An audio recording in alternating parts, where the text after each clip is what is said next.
আবারও চলে আসলাম যশোর বড় বাজারের ভিতরে। এখানে বিভিন্ন প্রকার ইলিশ মাছ দেখতে পাচ্ছি, খুবই সৌন্দর্যভাবে। আজকে বাজারে ইলিশ মাছের কি পরিস্থিতি ও বাজারে কি পরিস্থিতি, কি বাজারে কিভাবে মাছ বিক্রি হচ্ছে, কি দামে, আজকে সেভাবে পরিস্থিতি হিসেবে আজকে সরাসরি যশোর বড় বাজারের ভিতরে চলে এসেছি। আপনারা দেখতে পাচ্ছেন ও আমার ভাই ও বন্ধুরা, আজকে সরাসরি ইলিশ মাছের দাম জিজ্ঞাসা করা হবে। আপনারা দেখতে থাকেন ভিডিও, ঠিক আছে গাইস? এটা ইলিশ মাছ এটা কত করে বেচতেছেন কেজি? এটা আপনার 800 টাকা বেচছি। 800 টাকা কি কেজি? 800 টাকা কেজি। বাজারের কমে গেছে, চাহিদা কম, এইজন্য রেট কমে। প্রিয় দর্শক, আপনারা শুনতে পাচ্ছেন যে রমজান মাস উপলক্ষে বাজারে ব্যবসায়ীদের ও কাস্টমারের চাহিদা খুবই কম। কাস্টমারের সেরকম কাস্টমার নাই বাজারে রমজান মাস উপলক্ষে।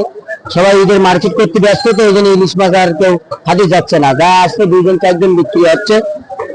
আর ওটা কত করে বেচতে পারে বড় ইলিশ? বড়টা 1600 টাকা। 1600 টাকা ছিল, 1600 টাকা কেজি। 1600 টাকা কেজি। 2-3 দিন আগে ছিল 1800, এখন 1600 হয়ে গেছে।